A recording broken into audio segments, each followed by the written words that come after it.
Du jeu de rôle, du jeu de société, du jeu de figurines, Kickstarter cette semaine, c'est du très très lourd.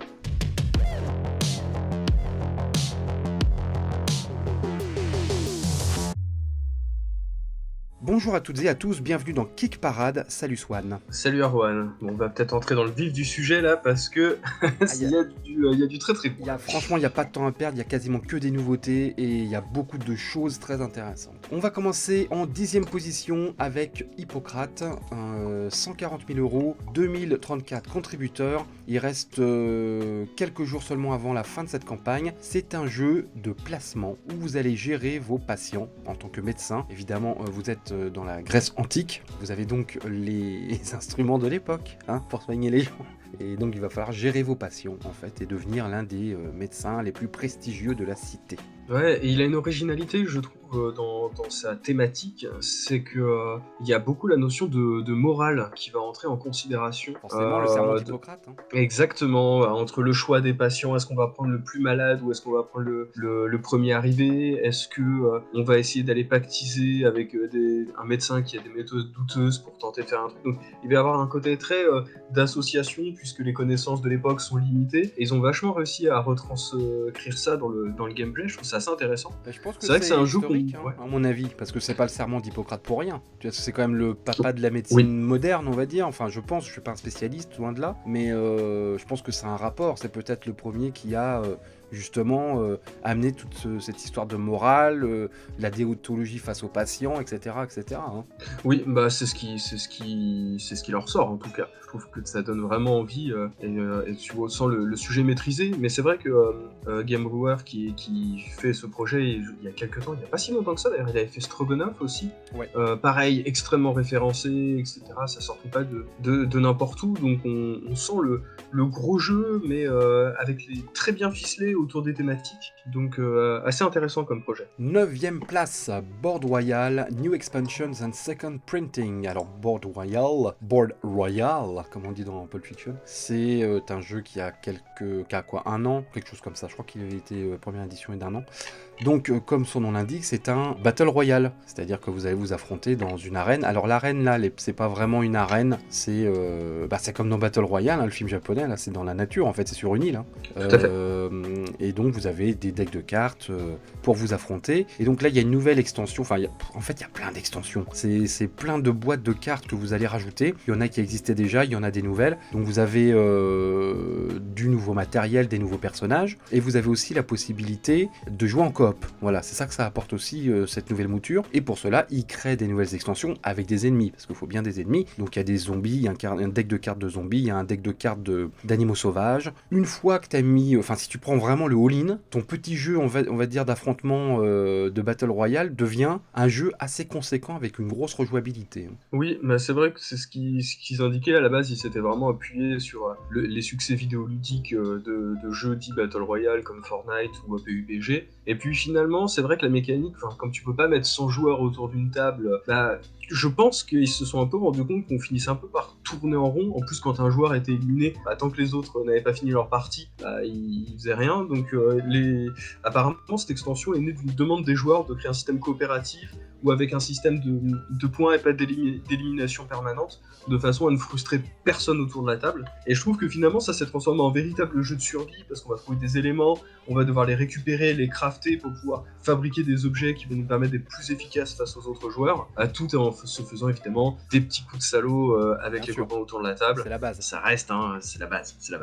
Donc intéressant, même si finalement je trouve qu'on perd un peu de vue le côté Battle Royale avec ces nouveaux modules, mais finalement il faut aussi savoir apprendre de ses erreurs et faire peaufiner un jeu. Donc finalement, est-ce qu'ils y gagnent pas? Moi je pense que oui. Le jeu en est à 132 000 euros, il a dépassé les 2100 contributeurs, il reste une dizaine de jours avant la fin de cette campagne. 8e place, c'est Cellulose, a Plant Cell Biology Game.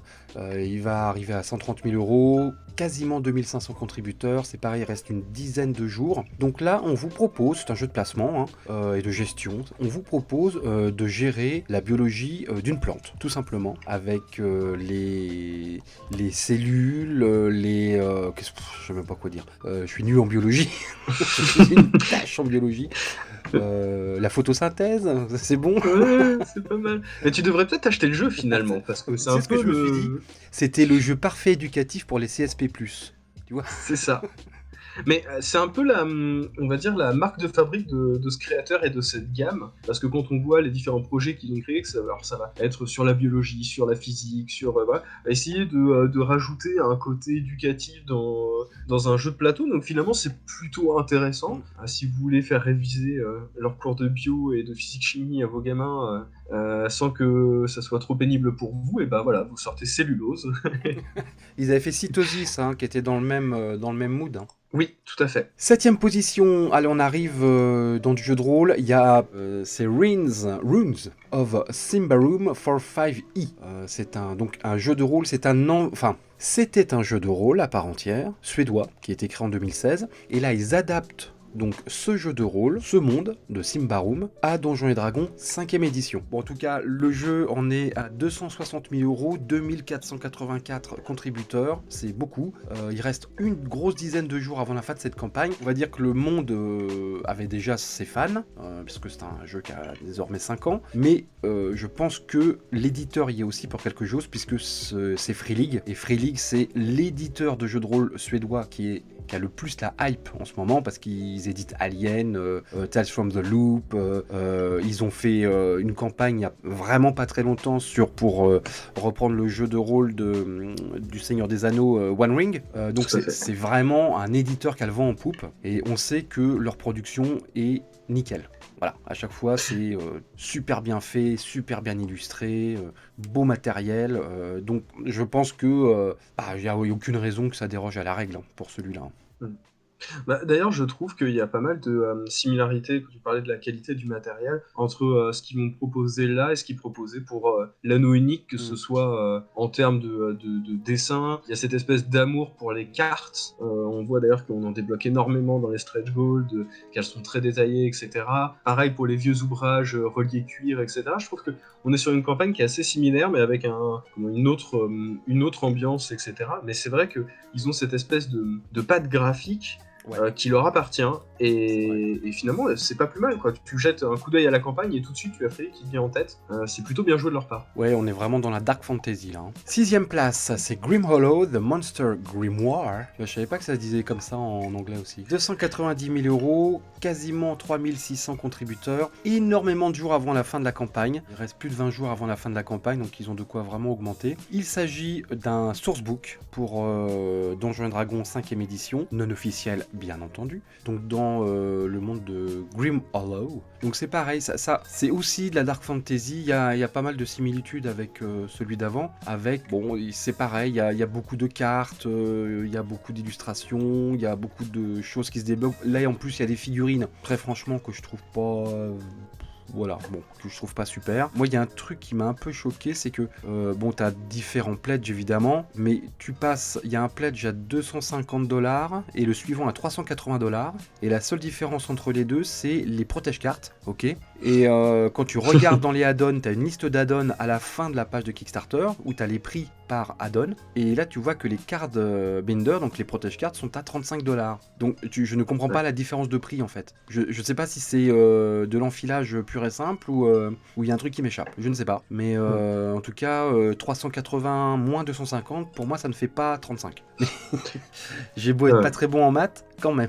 Ces petits détails comme ça dans cette campagne, je la trouve un peu... je suis pas très convaincu par cette campagne. Oui, sachant qu'à côté de ça, je trouve que ça s'ajoute des stretch goals qui se débloquent par palier de 100 000 €, ouais, enfin 100 000 $. Je trouve ça assez...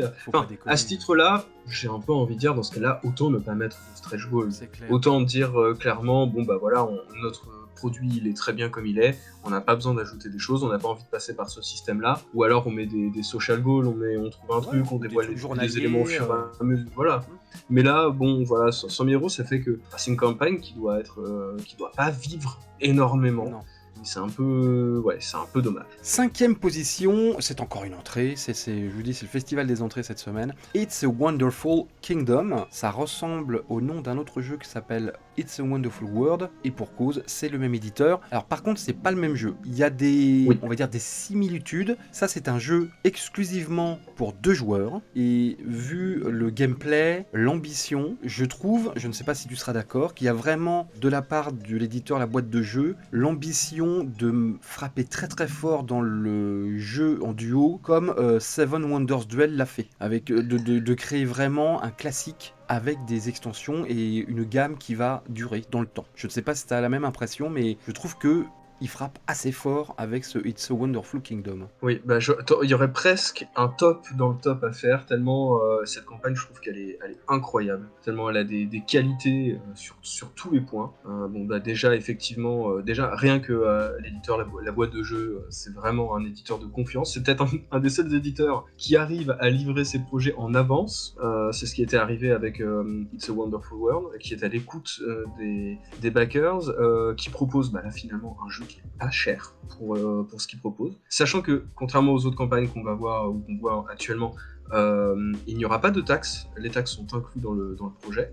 Avec un système de modules qui vont s'ajouter, etc., pour changer radicalement l'expérience de jeu, au point où il y a carrément deux plateaux supplémentaires à ajouter. C'est-à-dire qu'on module, il y a 3 plateaux. On a la mécanique de jeu, et on peut rajouter des modules de cartes pour changer l'expérience, pour rajouter des choses ou en enlever, quoi. C'est ça, exactement. Alors, j'ajoute juste une petite nuance, c'est qu'il y a aussi un mode solo qui va être proposé dans la campagne. C'est soit à 1 joueur, soit à 2 joueurs.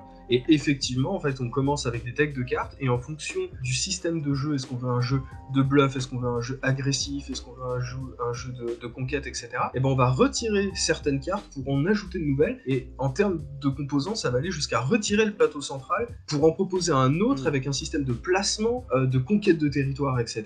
Enfin, autant de richesses, je trouve ça assez fou. Surtout que, et c'est peut-être le petit défaut de cette campagne, le fait d'avoir un nom aussi proche de It's a Wonderful World, ça a un peu mis la confusion. Beaucoup de gens estiment que, enfin, on peur d'un côté redite, c'est ça, ou un reskin du jeu, alors que non, c'est vraiment 2 jeux qui vont être radicalement différents, enfin radicalement, non, mais exactement, tu citais Seven Wonders et Seven Wonders Duel, on est sur le même niveau de différence, et c'est 2 jeux qui vont continuer à vivre chacun de leur côté, et en tout cas, ouais, c'est une super campagne. Pour l'instant, il y a 3 modules, mais on nous en promet d'autres au fur et à mesure de la campagne.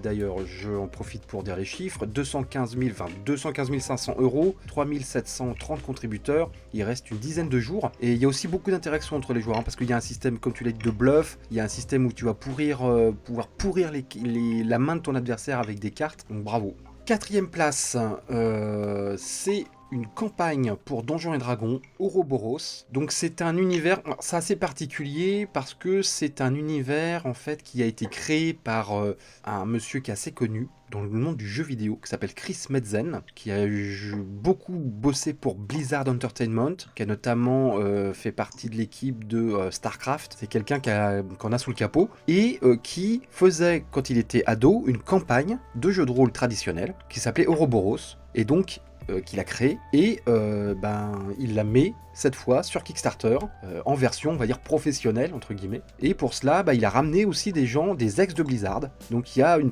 toute petite partie, je pense que ça devait être ses potes à Blizzard où il jouait encore au jeu de rôle papier qu'il a ramené dans cette aventure. Donc on va dire c'est une grosse campagne dans un monde qu'il a créé avec beaucoup de add-ons. Vous pouvez acheter un écran de jeu, vous avez des dés, vous avez... Bon, là il y a du matos. Si vous voulez vraiment vous consacrer à cette campagne, ça c'est le genre de campagne qui passe 2 ou 3 ans avec tes joueurs. Là tu peux vraiment investir dans tout le matériel. Il y a des cartes de conditions, il y a des maps, il y a tout ce qu'il faut, quoi, vraiment pour vous plonger dans un monde, une campagne pendant 2-3 ans. Et ce qui est amusant, c'est que j'ai l'impression que les gens du jeu vidéo qui ont commencé avec le jeu de plateau reviennent à leurs premiers amours. Totalement. Bah, effectivement, c'est vrai que c'est fou quand on voit le palmarès de Chris Metzen. Enfin, enfin, Blizzard a vraiment changé le visage du jeu vidéo ces 10-20 dernières années, et il était quasiment sur tous les projets, enfin, que ce soit Diablo, que ce soit Warcraft, que ce soit Starcraft, que ce soit même Overwatch,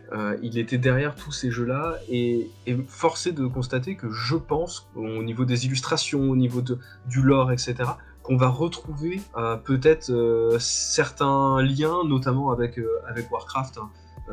Et donc du coup, ce serait peut-être le jeu de rôle Warcraft non officiel, mais par l'un des créateurs officiels, tout en proposant une nouvelle ambiance, etc. Et c'est vrai que le matériel est sublime. C'est peut-être pas pour rien que cette campagne en est à 500 000 € et flirte avec les 4700 contributeurs. Et en plus, il reste quasiment un mois de campagne encore.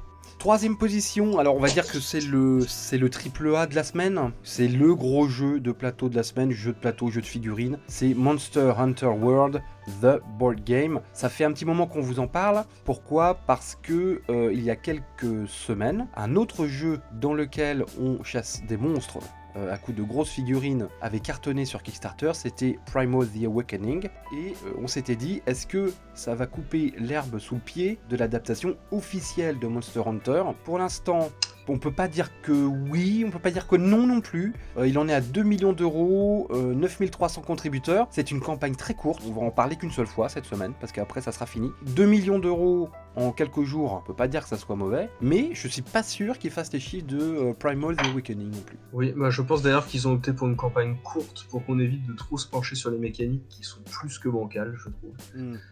D'ailleurs, c'est assez drôle de voir, effectivement, il y a quand même eu beaucoup de commentaires. Donc, il y a, je pense que le projet, il est aussi handicapé par deux choses. Alors, handicapé, toute proportion gardée, hein, bien évidemment, 2 millions, c'est très bien.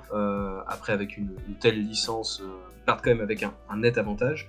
Mais pour moi, il y a deux handicaps. Le premier, c'est effectivement la sortie de Primal, parce qu'il y a beaucoup de gens qui ont indiqué ne pas participer à ce projet-là, puisqu'ils ont backé Primal peu de temps auparavant. 200 balles à chaque fois pour un jeu assez similaire, hein, finalement. C'est ça. Et l'autre point, eh bien, c'est la mauvaise réputation de Steamforge Game, hein, qui est quand même un habitué des adaptations de jeux vidéo en jeu de plateau, pour un résultat qui est Dark Souls, par exemple, qu'ils avaient fait. Resident Evil aussi. Donc en fait, d'ailleurs Resident Evil qui est aussi proposé par Capcom, ils avaient fait aussi Devil May Cry, donc je pense qu'il doit y avoir. Par contre, ils ont fait un gros succès avec Bard Song, qui est un jeu d'aventure narratif d'Heroic Fantasy, qui m'avait l'air, ma foi, pas si mal. Ils avaient fait un gros carton avec ça, plus de 10 000 contributeurs. Hein. C'était quoi, à la fin de l'année dernière, hein, on en avait pas mal parlé. Et effectivement, malgré tout, ils se traînent quand même une réputation, non pas de mauvais éditeur, mais un éditeur qui a beaucoup de retard et qui sort des jeux qui sont au mieux moyens, qui sont pas forcément très exaltants. Alors c'est vrai que moi je suis un gros joueur de Monster Hunter, je suis actuellement à ma 30e heure de jeu sur le dernier jeu sorti il y a quelques mois, et c'est un univers que je maîtrise plutôt bien. Donc on te la fait pas, quoi. Et en fait, ce qui est un peu dommage, c'est que si les figurines sont très belles, on retrouve quand même la patte Monster Hunter. Sur le design, c'est clair. En termes de sensation de jeu, je trouve ça un peu faiblard. Je trouve que on sent pas suffisamment les différences entre les armes, sachant que le jeu vidéo se base là-dessus avec un système de jeu qui est radicalement différent. Le côté track, on le ressent pas trop. Finalement, c'est du boss rush. Les monstres ont pas spécialement énormément de différence en termes de gameplay, si ce n'est des points de vie, des machins, etc., plutôt que de devoir se réapprendre. On nous promet quand même des attaques différentes, enfin on va dire des manières différentes d'attaquer les personnages selon le monstre, mais t'es pas le seul à le dire, il y a le youtubeur américain qui est très spécialisé dans les Kickstarter, The King of Average, qui avait la même opinion que toi. Lui il a eu le proto entre les mains, donc il y a joué, donc il a pu vraiment se rendre compte, et il trouvait que c'était un petit peu, quel que soit le monstre, un peu toujours les mêmes attaques, et finalement assez répétitif dans la manière de combattre. Et dernier point qui, je pense, divise notamment les fans du jeu on va dire du jeu vidéo, c'est à savoir qu'en fait, il y a plusieurs styles d'armes et il y a des armes qui sont un peu emblématiques. On pense notamment à l'insectoglaive, on passe à la morpho-hache, etc. Et en fait, ces armes-là ne sont pas proposées dans le pledge de base, ils sont proposés dans la deuxième boîte. Et donc, du coup, je sais qu'il y a beaucoup de gens qui se plaignent de ça en disant, mais vous avez mis les armes les plus banales dans la première boîte pour nous forcer à acheter la deuxième. Ça, Le jeu, pour les... c'est pas bon, ça. Ouais. Y a un éditeur qui avait fait ça avec, tu sais, le jeu de figurines Harry Potter là, sur le Quidditch, et qui avait mis Oui. les héros principaux dont Harry Potter dans la deuxième boîte, qui était un add-on. Ça leur a pas porté chance du tout. Ben voilà, bon, là, ça leur a quand même porté chance. Hein. Après, le matériel est très beau, hein, les figurines. Moi, j'adore l'Anjana, qui est probablement mon monstre préféré. Avoir une figurine d'Anjana de cette qualité-là, ça fait vraiment rêver. Mais ça me suffira pas à dépenser 200 euros Ouais. Après, pour ça. le pledge de base est à 110 euros, ce qui est pour moi un prix normal pour une grosse boîte comme ça. Hein. C'est ça, mais comme je disais, je pense que si t'es fan de la licence, Tu vas tout prendre. la boîte de base ne suffit pas, puisque le véritable intérêt arrive sur tous les petits add-ons à côté. Donc c'est vrai que... Bon, après, le all-in, encore une fois, 245 euros, c'est pas excessivement cher. Après, voilà, faut pas oublier taxes, frais de port, etc. qui vont s'ajouter par-dessus. Donc un 240 euros aujourd'hui, c'est pas la même chose qu'un 240 euros il y a quelques mois. Allez, deuxième place, c'est une vraie surprise. Hein. En tout cas, pour moi, c'est une vraie surprise. Deuxième place de Kickstarter cette semaine, c'est Canva, Reflection, Expansion and Reprint. On l'avait évoqué la semaine dernière. C'est ce jeu où l'on compose un tableau avec des cartes transparentes, et c'est un carton absolu à son niveau, hein. 390 000 euros et surtout quasiment 9800 contributeurs. Et il reste 15 bons jours avant la fin de cette campagne. Bah, je suis à la fois étonné et à la fois je suis plutôt content de voir un tel succès. Bon, après, il faut savoir que le jeu existait déjà, donc je pense qu'il bénéficiait peut-être d'une bonne réputation. C'est vrai qu'avant, nous, en tant que joueurs français, on n'a pas encore eu la possibilité de poser les mains sur le jeu dans la langue de Molière, mais donc du coup, je pense qu'il y avait quand même une bonne... peut-être un bon bouche à oreille autour de ça. Et puis, effectivement, bah, le jeu est pas très cher, il est beau, ça a l'air de vachement bien fonctionner. Et du coup, effectivement, ce genre de projet, ça donne envie, finalement. Avant de passer au premier de Kickstarter cette semaine, nous vous rappelons que vous êtes sur So Many Bits. Merci de nous suivre. Si ça vous plaît, abonnez-vous. N'hésitez pas à activer la cloche pour que votre Kick Parade hebdomadaire vous fasse ding ding tous les vendredis. Et likez, ça fait beaucoup de bien à la chaîne et à l'émission. Commentez, qu'est-ce que vous pensez des jeux et des campagnes qu'on vous présente cette semaine sur Kickstarter. Première position, eh bien ça n'a pas changé depuis la semaine dernière, c'est Marvel United X-Men. 1 720 000 euros et des poussières, 14 500 contributeurs. Il reste une dizaine de jours avant la fin de ce nouvel opus de Marvel United, signé par Cool Mini or Not. Il avait fait une entrée fracassante la semaine dernière, il avait fait plus d'1 million d'euros en 24 heures, hein, ce qui est énorme. Hein. Mais... tu vois, finalement, une semaine plus tard, il va...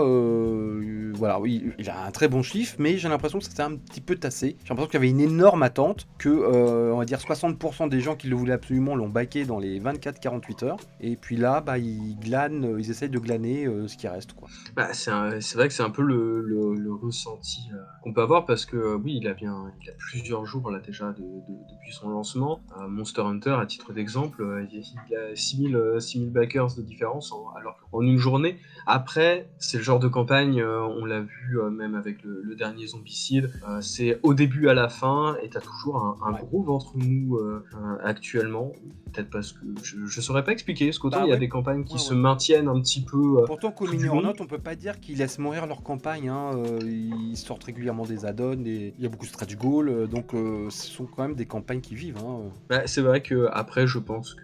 Est-ce que ça valait forcément le coup de faire une campagne aussi longue pour eux? D'ailleurs, le jeu, la première mouture de Marvel United est arrivée chez les backers français. N'hésitez pas, si c'est votre cas, à nous donner votre commentaire. Est-ce que vous avez backé Marvel United X-Men, ou est-ce que le premier, finalement, Kickstarter de Marvel United vous suffit, ou alors, au contraire, vous voulez absolument tout, vous êtes fan de ce jeu, alors que vous n'avez même pas encore ouvert toutes vos boîtes additionnelles du jeu de base. Ouais, dites-le nous, là, les backers de Marvel United, comment vous le sentez, là, ce X-Men?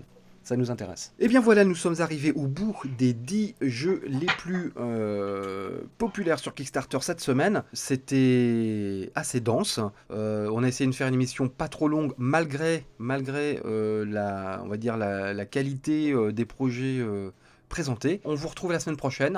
Allez, ciao tout le monde. Ciao.